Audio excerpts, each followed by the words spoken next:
मंगळवारी रात्री उशिरा मुख्यमंत्र्यांच्या वर्षा निवासस्थानी प्रफुल्ल पटेल, सुनील तटकरे आणि जयंत पाटील यांची मुख्यमंत्री देवेंद्र फडणवीस यांच्यासोबत बैठक झाली असं कळतंय। यानंतर राजकीय वर्तुळात चर्चांना उधाण आलं होतं। मात्र या वर्षा निवासस्थानी झालेल्या बैठकीबाबत उपमुख्यमंत्री सुनेत्रा पवार या अनभिज्ञ असल्याची माहिती वरिष्ठ सूत्रांनी न्यूज 18 मराठीला दिली आहे। दरम्यान राष्ट्रवादी काँग्रेस पक्षाच्या नेत्यांची बुधवारी दुपारी देवगिरी निवासस्थानी पार पडलेली बैठक याबाबत माहिती नाही असं उघड झाल्याचं कळतंय। देवगिरी निवासस्थानी झालेल्या या बैठकीला सुनेत्रा पवार, पार्थ पवार, छगन भुजबळ, अनिल पाटील, सुनील तटकरे उपस्थित होते। या बैठकीला पक्षाच्या अध्यक्षा सुनेत्रा पवार यांच्याकडून वर्षा निवासस्थानी पार पडलेल्या बैठकीबाबत प्रदेशाध्यक्ष सुनील तटकरे यांच्याकडे विचारणा केल्याची माहिती वरिष्ठ सूत्रांकडून कळते।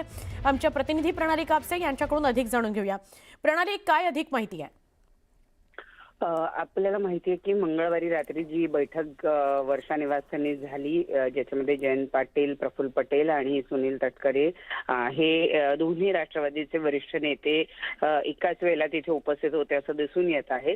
या भेटीबद्दल जरीही दोन्ही राष्ट्रवादींनी सारवासारव केलेली असली तरी सुद्धा राष्ट्रवादी अजित पवारांचा जो पक्ष आहे, राष्ट्रवादी काँग्रेस पक्ष, या पक्षाची काल या अनुषंगानं एक बैठक झाली आणि या बैठकीमध्ये सुनील तटकरे यांना ही विचारणा करण्यात आली अप्रत्यक्षपणे की मुख्यमंत्र्यांच्याकडे तुम्ही कसे काय गेला होतात।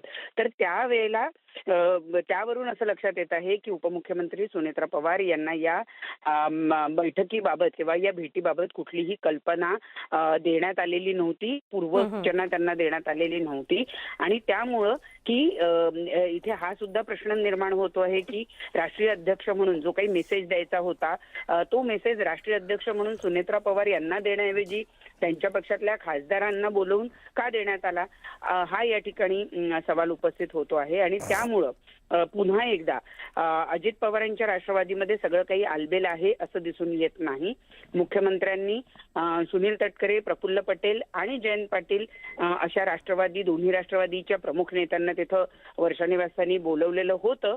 तर मग तो विषय काय होता आणि जर काही असा वेगळा विषय होता तर त्याची कल्पना उपमुख्यमंत्री सुनेत्रा पवार यांना का देण्यात आली नाही, हा सवाल या ठिकाणी उपस्थित होतोय। आणि त्यामुळे दोन्ही राष्ट्रवादीमध्ये आत्ताच्या घडीला सगळंच काही आलबेल आहे असं दिसून येत नाही।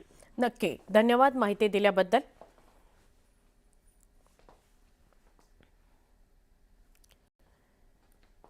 अजून एक महत्त्वाची बातमी आहे।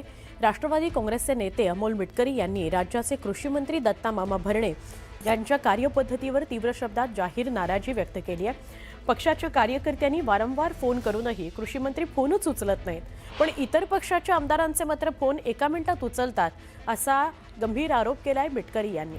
घर की मुर्गी दाल बराबर अशी अवस्था सध्या पक्षाच्या कार्यकर्त्यांची झाली आहे, अशी खंत अमोल मिटकरींनी बोलून दाखवली। ज्या पक्षाचा कणा शेतकरी आहे, ज्या शेतकऱ्यांवर अजितदादा जीव ओवाळून टाकत होते की ताटात उष्ट राहिल्यानंतर सुद्धा अजितदादा शेतकऱ्याचं अन्न वाया घालू नका असा संदेश देत असतील आणि त्याच खात्याचे मंत्री पक्षाच्याच एका कार्यकर्त्यांनी 5दा फोन केल्यावर उचलत नाहीत, मात्र आमदार रवी राणाचा फोन एका मिनिटात उचलून त्यांच्यासोबत संवाद साधतात, याला म्हणतात घर की मुलगी दाल बराबर।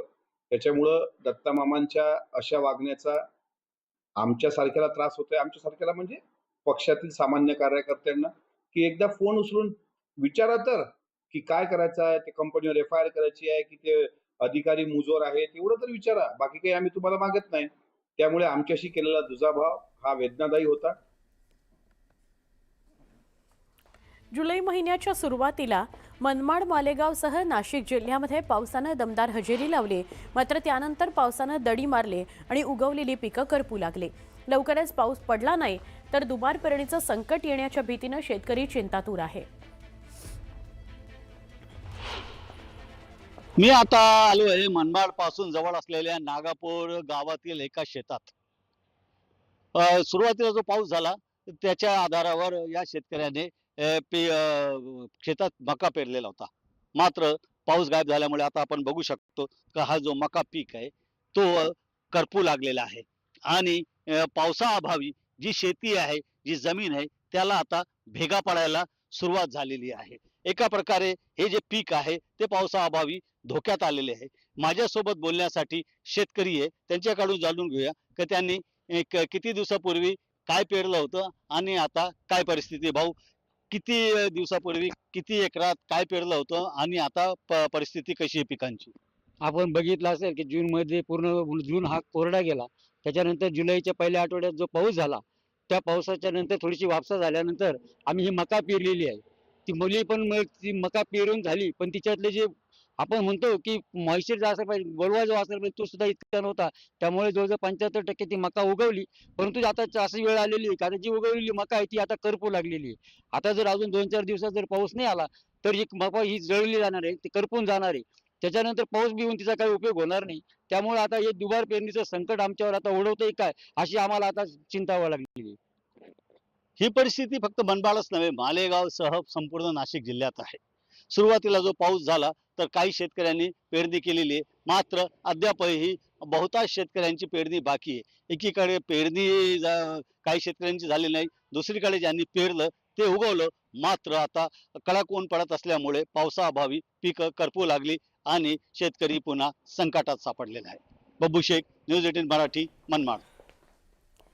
छत्रपती संभाजीनगरातील कुख्यात बाबा फर्जंदच्या बंगल्यातून जप्त करण्यात आलेल्या 5,26,29,000 रुपयांच्या रोकडेची म्हणजे रोख रकमेची मोजणी करताना पोलीस आणि बँक कर्मचाऱ्यांची चांगलीच दमछाक झाली. गुन्हे शाखेनं मिटमिटा या परिसरातील बंगल्यावर टाकलेल्या धाडीत कपाटं आणि भिंतीतील गुप्त कप्प्यांमधून कोट्यवधीची रोकड जप्त केली. ही रक्कम पोलीस बंदोबस्तात बँकेत जमा करण्यात आली आहे. तिची मोजणी सुरू आहे. अनेक वर्ष कपाटात आणि पिशव्यांमध्ये पडून राहिलेल्या नोटांवर धूळ, ओलावा आणि रबर चिकटल्यानं त्या आधी वेगळ्या कराव्या लागल्या. त्यामुळे पहिल्या दिवशी केवळ 2 कोटी रुपयांचीच मोजणी करता आली. उर्वरित रकमेची मोजणी नंतर करावी लागणार आहे.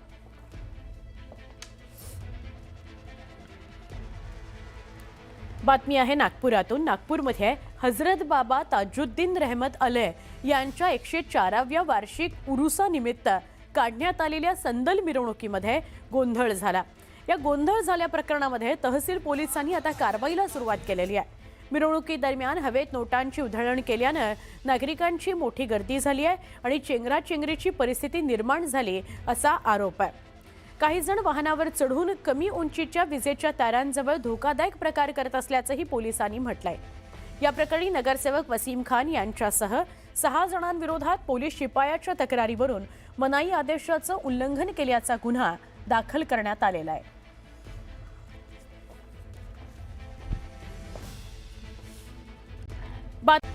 मुंबई लोकलमध्ये प्रवाशांमध्ये होणाऱ्या हाणामारीच्या घटना सुरूच आहेत. बुधवारी पुन्हा एकदा समोर आली अशाच प्रकारची घटना.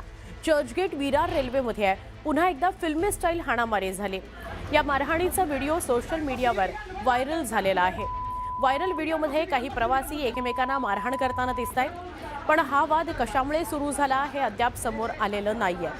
इतकंच नाही तर एका व्यक्तीकडून मशीन काढ असा धमकीवजा इशाराही देण्यात आल्याचा आवाज ऐकू येतोय.